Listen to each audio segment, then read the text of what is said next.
अस्सलाम वालेकुम dear friends, welcome to my YouTube channel वांगशन वन शॉट एफ। कैसे हो आप सब? उम्मीद करती हूँ कि आप सब अच्छे ही होंगे। हमारी न्यू स्टोरी चल रही है द मिस्ट्री ऑफ लव की। तो चलिए स्टार्ट करते हैं आज के न्यू पार्ट को। लास्ट पार्ट में हमने देखा था कि विंग और वांग जी की शादी हो गई थी और आज उनका वेडिंग नाइट था, जहाँ पर वांग जी पहले से ही आ चुका था। हमने उस पार्ट में देखा था कि पहले से आ चुका है। तो इस पार्ट में हम आगे बढ़ते हैं।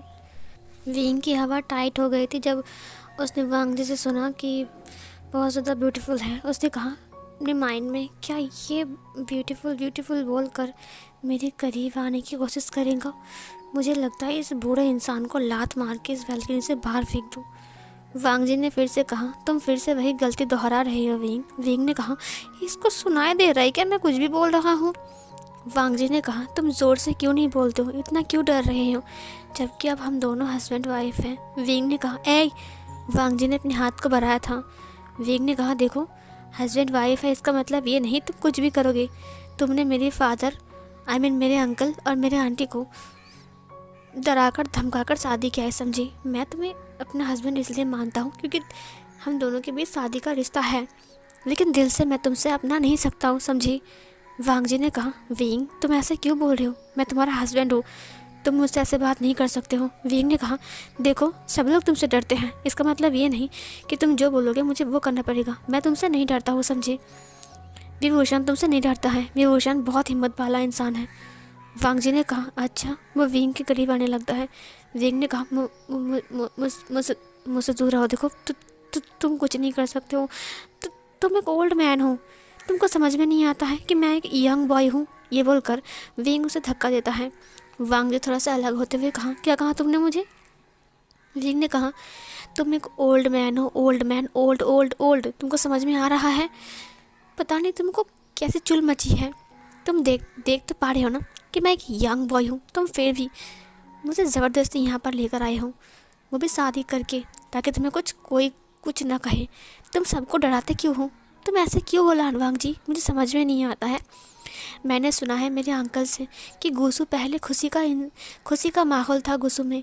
गोसू सबसे ज़्यादा अच्छा कबीला था, अच्छा किंगडम था, लेकिन तुमने इसे बर्बाद कर दिया है। वांग जी ने कहा, मैंने बर्बाद कर दिया है? विंग ने कहा, हाँ, तुमने बर्बाद कर दिया है। वांग जी बहुत गुस्सा हो गया। उसने उसे गुस्से में देखते हुए कहा, तुम्हारी हिम्मत कैसे हुई ऐसे बोलने की? विंग घबरा गया। विंग पीछे की तरफ झुकता गया। उसने कहा, वो मैं। वांग जी ने अपनी आइज़ को क्लोज़ किया और अपने गुस्से को ठंडा किया, और फिर अपनी पॉकेट से अपनी रोब्स के अंदर से एक पेंडेंट को बाहर निकाला। वो एक लॉकेट था। उसने कहा, ये तुम्हारे लिए विभूषण। विंग बहुत घबरा गया था उसके गुस्सा को देखकर। वांग जी ने विंग को कहा, बैठो। विंग ने कहा, क्या? वांग जी ने कहा, बैठो। विंग बैठ गया। उसके बाद वांग जी उसके पास आ गया। आने के बाद उसने उस लॉकेट को विंग को पहना दिया। उसने विंग से कहा, यह मेरी मॉम की आखिरी निशानी है। जब मेरी मॉम चली गई थी, मैं चाहता हूँ कि तुम इसे अपने पास रखो। मेरी मॉम ने तुम्हारे लिए ही इसे रखा था। विंग ने कहा, मेरे लिए? वांग जी ने कहा, हाँ, मेरी होने वाली ओमेगा के लिए। जबकि तुम मेरे होने वाली ओमेगा हो, तब ये सिर्फ तुम्हारा है विभूषण। विंग ने उस लॉकेट को देखा। वो बहुत प्यारा लॉकेट था। वो वाइट कलर का था और उसके अंदर का जो मोती था वो बिल्कुल एक स्काई ब्लू कलर का था, जो कि बहुत ज़्यादा प्रिटी लग रहा था। विंग को बहुत पसंद आया था। वांग जी ने कहा, क्या तुम्हें ये पसंद है? विंग ने कहा, हाँ, मुझे ये बहुत पसंद है। वांग जी ने एक छोटा सा स्माइल किया। उसके बाद उसने अपनी अपर रोब को खोल दिया और साइड में रखा। विंग को घबराहट से होने लगी। विंग ने कहा, क्या ये वेडिंग नाइट मनाने के बारे में सोच रहा है? वांग जी टेबल के पास चला गया। विंग ने अपने माइंड में कहा, ये बुढ़ा इंसान अब मेरे साथ क्या करने वाला है? कहीं इसको वेडिंग नाइट तो नहीं मनाना है ना? वांग जी ने कहा, ऑफ कोर्स विंग, क्योंकि यह हमारा वेडिंग नाइट है। ये सुनकर विंग और घबरा गया। उसने कहा, क्या? इसका मतलब तुम यहाँ पर सोने वाले हो? वांग जी ने कहा, विंग, शायद तुम भूल रही हो, ये रूम मेरा ही है। विंग और घबरा गया। उसने कहा, अगर ये मेरे पास सोएगा तो क्या वो भी करेगा जो लोग करते हैं? वांग जी ने कहा, तुम किसकी बात कर रहे हो विंग? वो विंग के लिए वाइन लेकर आता है। विंग ने कहा, वाइन? वांग जी ने उसे बढ़ाते हुए कहा, तुम्हें पसंद है ना? विंग ने कहा, अब हाँ हाँ, लेकिन मैंने सुना था कि गुस्से में वाइन पीना मना है। वांग जी ने कहा, चलो मैंने तुम्हारे लिए इस रोल को ब्रेक किया, ये तुम्हारे लिए, स्पेशल तुम्हारे लिए है विंग। विंग ने कहा, क्या? उसके बाद विंग ने उसके हाथ से उस वाइन के ग्लास को ले लिया। विंग का हाथ कपकपा रहा था। वांग जी ने कहा, पी लो विंग। विंग ने कहा, हाँ हाँ, ये क्या करना चाहता है? विंग ने उसे पी लिया। पूरा ही पीने के बाद विंग उसको फिर से उसे वापस देता है। वांग जी लेने के बाद उसे टेबल के पास रखता है। विंग ने कहा, इस वाइन का टेस्ट थोड़ा अजीब है, बट पीने में ज़्यादा अच्छा है। बहुत ज़्यादा ही अच्छा लग रहा था पीने के बाद, काफ़ी टेस्टी है। वांग जी विंग को देखने लगा। जब विंग वांग जी को देखता है तब उसे दो दो वांग जी नज़र आता है। वो अपनी पूरी आँखों में अच्छे से दिख भी नहीं पा रहा था, उसे थोड़ा धुंधला धुंधला सा नज़र आ रहा था। दो दो वांग जी। उसके बाद विंग खड़ा हो गया और अपने दोनों फिंगर को दिखाते हुए कहा, दो दो दो दो लान वांग जी। क्यों दो दो बुढ़े लान वांग जी? विंग को जैसे कि नशा होने लगा, विंग को चढ़ने लगी। विंग ने कहा, दो मेरा सिर इतना दर्द क्यों कर रहा है? वांग जी ने विंग को पकड़ते हुए कहा, तुम ठीक तो हो ना विंग? विंग ने वांग जी के फेस को देखा। उसने कहा, तुम्हारा दो फेस कब बन गया? तुम दो दो क्यों लग रहे हो? वांग जी ने कहा, क्या मैं दो दो लग रहा हूँ? मैं तो एक ही हूँ विंग। विंग ने कहा, मुझे ऐसा क्यों लग रहा है तुम दो हो? तुम दो? फिर विंग उसकी बाहों में अचानक से ही उसका जो होश था वो खो जाता है और फिर वो चुपचाप अपनी आंखें बंद करके उसकी जो सीने का मतलब जो रोब्स था उसके ऊपर अपने सिर को रख देता है। वांग जी स्माइल करता है और फिर विंग को अपनी बाहों में उठा लेता है। ब्राइडल स्टाइल में कैरी करते हुए वो उसे बेड के पास लेकर जाता है, जहाँ पर वो उसे लिटा देता है और वांग जी धीरे धीरे करके अपने सारे रोब्स को खोलने लगता है। यहीं पर ये सीन कट होता है। अगले सीन में हम देखते हैं जब विंग था उसकी नींद टूटती है।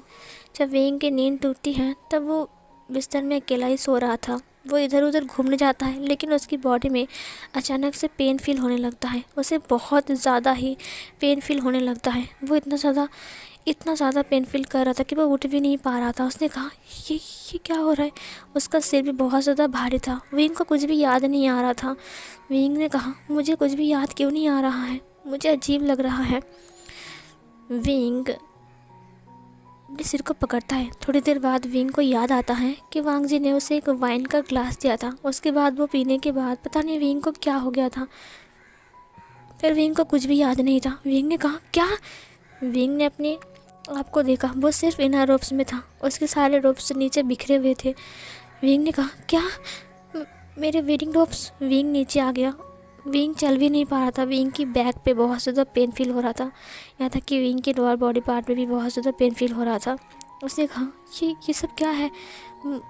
इतना पेन क्यों हो रहा है? और मेरे रोब्स?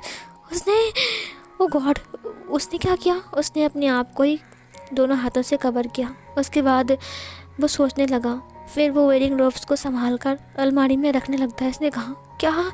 विंग को रोना आ रहा था। विंग ने कहा, क्या उसने मेरे साथ वो सब कुछ किया जो वेडिंग नाइट में करते हैं? नहीं, वो ऐसा नहीं कर सकता है। उसने ऐसा क्यों किया? वो बाथरूम के अंदर आ गया। उसने कहा, उसने मुझे टच किया। उस बुड्ढे ने मुझे टच किया। जी, उस बुड्ढे ने मुझे टच किया। ये बोलकर वो अपने आप को साबुन से घिसने लगता है। वो तब तक घिस रहा था तब तक कि उसकी बॉडी में और दर्द ना होने लगे। विंग ने कहा, नहीं, मुझे उससे घिन आ रही है। मैं सहन नहीं कर सकता। वो ऐसा कैसे कर सकता है? वो ऐसा कैसे कर सकता है? विंग नहाने के बाद बाहर आता है और अपने सारे रोब्स को पहनता है। विंग ने कहा, वो ऐसा कैसे कर सकता है? अचानक उसका दरवाज़ा ओपन होता है और वहाँ से वांग जी अंदर आता है। वांग जी को देखकर विंग को बहुत ज़्यादा गुस्सा आ जाता है। उसने कहा, तुम? फिर उसने वांग जी की कॉलर को पकड़ लिया। उसकी रोब्स की कॉलर को पकड़ने के बाद उसे खींचते हुए कहा, तुम्हारी हिम्मत कैसे हुई? वांग जी ने कहा, तुम उठ गए विंग। विंग ने कहा, तुम्हारी हिम्मत कैसे हुई लान वांग जी? वांग जी ने कहा, क्या बात है विंग? विंग ने कहा, तुमने मुझे टच किया। तुम्हारी हिम्मत कैसे हुई मुझे टच करने की? तुमने सोचा भी कैसे कि मैं तुम्हें एक्सेप्ट कर लूँगा? तुमने मेरा फ़ायदा उठाया। मुझे वाइन पिलाने के बाद तुमने क्या किया बताओ मुझे? वांग जी ने कहा, विंग ये तुम क्या कर रहे हो? कैसा बिहेव है ये? विंग ने कहा, बिहेव? तुमने अभी देखा कहाँ है मेरा गुस्सा? अभी देख रहे हो ना मैं कितना गुस्सा हूँ। पता है तुम्हें मैं तुम्हारी क्या हालत कर सकता हूँ। तुमने ऐसा क्यों किया लानवांग जी? मुझे लगा था कि तुम बुरा इंसान हो, लेकिन फिर भी तुम शरीफ हो, लेकिन तुम कितने घिनौने इंसान हो लानवांग जी। वांग जी ने कहा, विंग ज़बान संभाल कर बात करो और मेरी कॉलर को छोड़ो। उसने विंग के हाथ को छुड़ाते हुए कहा। विंग ने कहा, तो मुझे यकीन नहीं हो रहा है कि तुमने मेरा फ़ायदा उठाया। तुमने मुझे वाइन पिलाया। इसका मतलब तुम जानबूझकर उस वाइन को मुझे पिलाया, और जानबूझकर तुम्हें पता था कि उस वाइन को पीने के बाद मुझे कुछ हो सकता है, और फिर तुमने मेरा फ़ायदा उठाया। वांग जी ने कहा, विंग मैंने ऐसा कुछ नहीं किया है। विंग ने कहा, तुमने ऐसा कुछ नहीं किया है? तो बताओ मेरे सारे रोप्स अपने आप कैसे खुल गए? मैं इन रोप्स में क्या कर रहा था जबकि मैंने अपने रोप्स को उठाया भी नहीं था और खोला भी नहीं था? और दूसरी बात, मेरी बॉडी में इतना पेन क्यों हो रहा है, यहाँ तक कि मेरी लॉर। और फिर वो चुप हो गया। वांग जी ने कहा, क्या? विंग ने कहा, तो तुमने कुछ किया है? तुम रात भर मेरे साथ ही थे ना, बताओ तुमने क्या किया है? वांग जी ने कहा, विंग यह मेरा हक है। विंग ने कहा, तुम्हारा हक? हाँ, एक सेकेंड रुको लानवांग जी, सब कुछ तुम्हारा ही हक है ना, मेरा कुछ भी हक नहीं है इसमें। तुम समझते क्या हो अपने आप को? तुम किंग हो तो इसका मतलब ये नहीं कि तुम कुछ भी कर सकते हो। वांग जी ने कहा, साठा बेगुशियान, ये तुम मुझसे किस तरह से बात कर रहे हो? विंग ने कहा, किस तरह से बात कर रहा हूँ? तुम्हें लगता है कि ये सब कुछ होने के बाद भी मैं शांत रहूँगा? तुमसे अच्छे से बात करूँगा, एजी ओजी करूँगा, बुढ़ा इंसान कहीं के। विंग की बात सुनकर वांग जी को बहुत गुस्सा आ गया। उसने विंग के हाथ को पकड़ते हुए कहा, बस बहुत हो गया है। विंग चुप हो गया क्योंकि वांग जी बहुत ज़्यादा गुस्से में आ गया था। वांग जी ने कहा, तुम जो बोल रही हो वो गलत है, समझे? विंग ने कहा, गलत? वांग जी ने कहा, हाँ गलत है, मुझे हक है ये सब का। विंग ने कहा, तुम्हें हक है मतलब? मैंने अभी तक तुम्हें एक्सेप्ट नहीं किया है, इसका मतलब ये नहीं कि तुम कुछ भी कर सकते हो। वांग जी ने कहा, मैं कर सकता हूँ क्योंकि ये मेरा हक है, तुम मेरा ओमेगा वाइफ हो, समझे? विंग ने कहा, लेकिन ये मेरी मर्जी के खिलाफ है। तुमने मेरे साथ ज़बरदस्ती किया, समझे? मेरा फ़ायदा उठाया जबकि मैं बेहोश था उस वक्त, मुझे कुछ भी होश नहीं था। वांग जी ने कहा, विंग हमारा वेडिंग नाइट था और फर्स्ट नाइट मेरे लिए बहुत ज़रूरी है, समझे? और ये बहुत नॉर्मल बात है क्योंकि हम दोनों हस्बैंड वाइफ हैं। विंग ने कहा, वो तुम्हारे लिए हो सकता है लेकिन मेरे लिए नहीं, ये नॉर्मल बात नहीं है, जबकि मैं तुम्हें दिल से नहीं अपनाया। मेरी बात सुनो खरोस बूढ़े, उसने अपने हाथ को हटाते हुए कहा, अगर तुम फिर से मेरे करीब आओगे ना तो मैं तुम्हें लात मार दूंगा, सच कह रहा हूँ। तुम तुम समझते क्या हो? तुमने क्या किया? विंग बहुत रो रहा था। विंग रोते रोते नीचे बैठ गया। वो बेड के ऊपर बैठकर बहुत रो रहा था। वांग जी ने कहा, मुझे समझ में नहीं आ रहा है कि तुम इतना अजीब से बिहेव क्यों कर रहे हो। ये तो नेचुरल बात है ना, ये बिल्कुल नॉर्मल बात है। क्योंकि विंग ने कहा, ये तुम्हारे लिए नॉर्मल बात हो सकता है क्योंकि तुम, अरे यार मैं किसे बोल रहा हूँ, जिसने ज़बरदस्ती मुझसे शादी किया, अब मेरा फ़ायदा उठाया, अब पता नहीं क्या करने वाला है। वांग जी ने कहा, मैंने ऐसा कुछ नहीं किया है विंग, ये सब मेरा हक है, समझी? और तुम मेरा हक मुझसे नहीं छीन सकते हो। विंग ने कहा, तुम्हें? तभी दरवाजे पर किसी ने नॉक किया। किंग, क्या मैं अंदर आ जाऊँ? वांग जी ने कहा, तुम आ गए, अंदर आ जाओ। उसके बाद वहाँ से एक लड़की अंदर आ गई। वांग जी ने कहा, विंग इससे मिलो, इसका नाम क्यूची है। विंग ने कहा, हाँ तो मैं क्या करूँ इससे मिलकर? वांग जी ने कहा, आज से ये तुम्हारी खास दासी है। विंग ने कहा, मेरी खास दासी?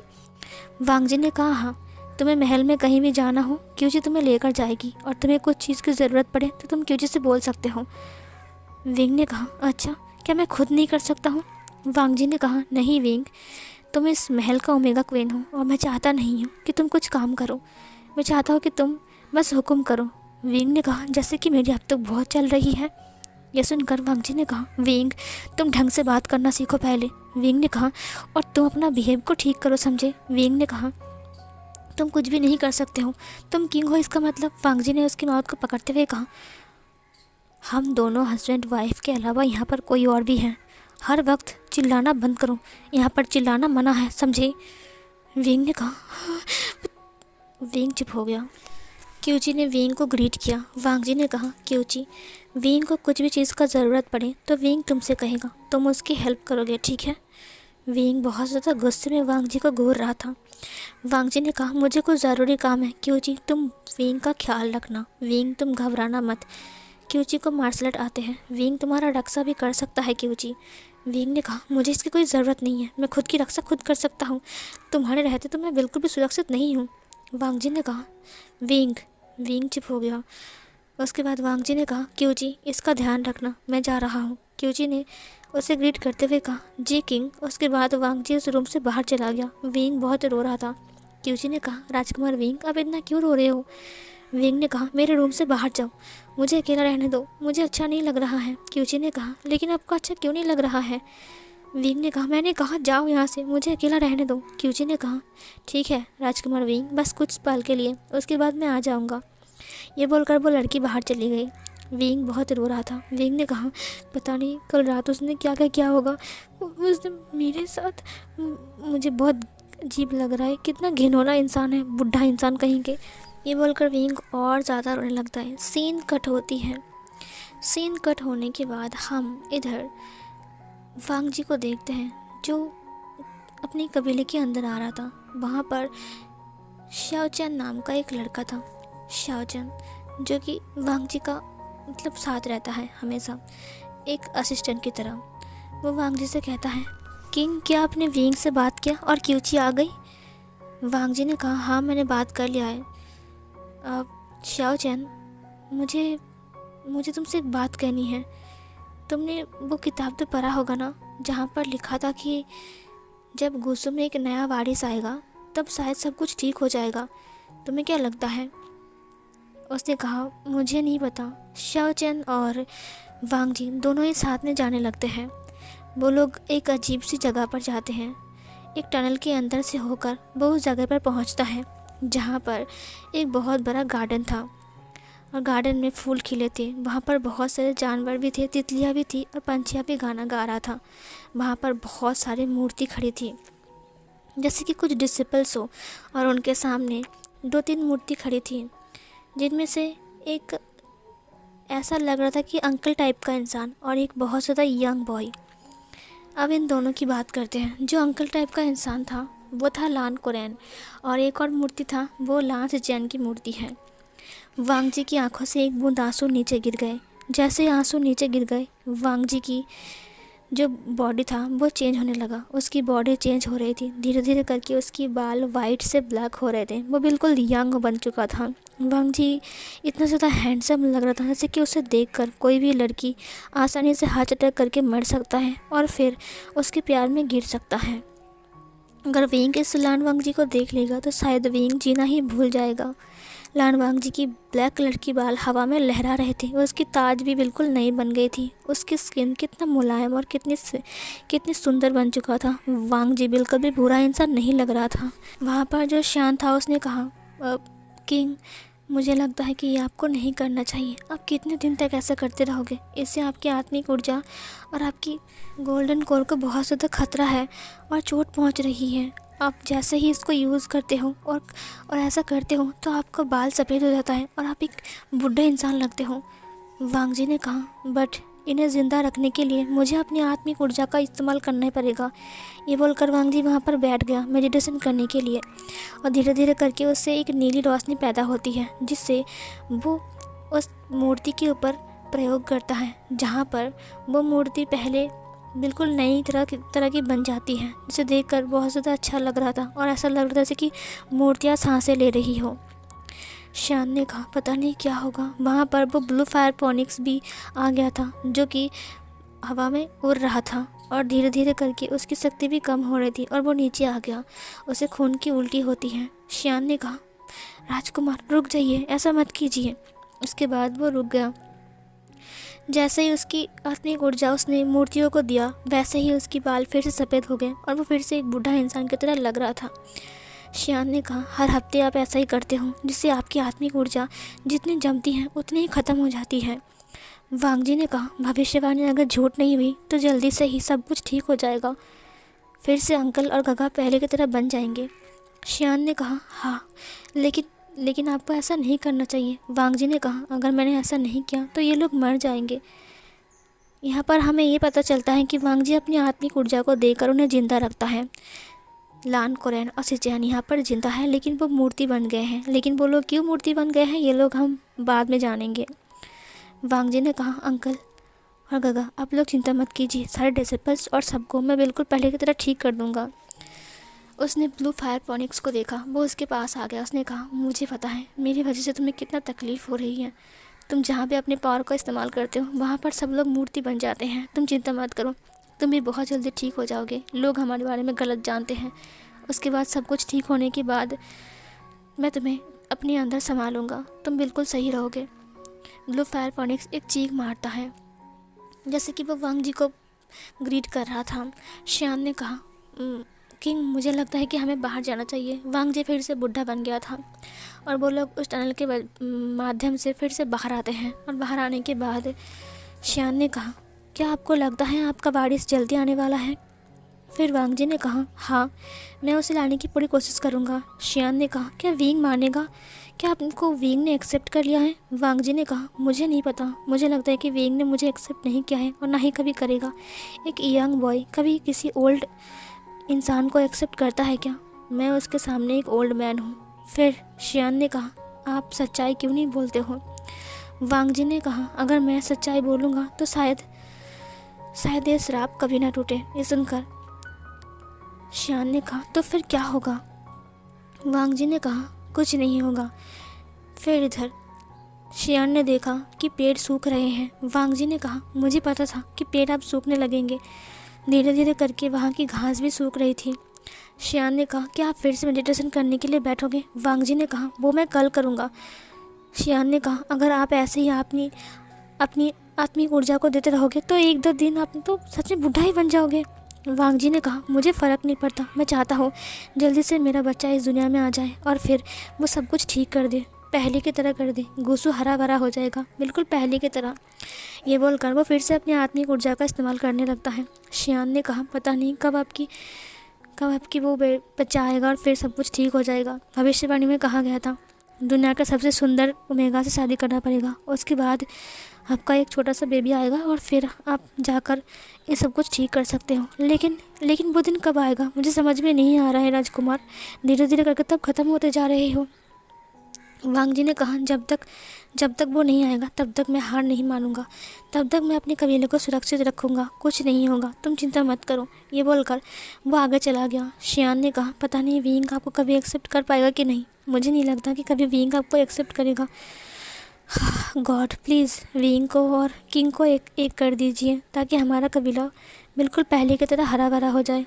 सो फिर गाइस ये वाला पार्ट यहीं पर ही एंड करते हैं।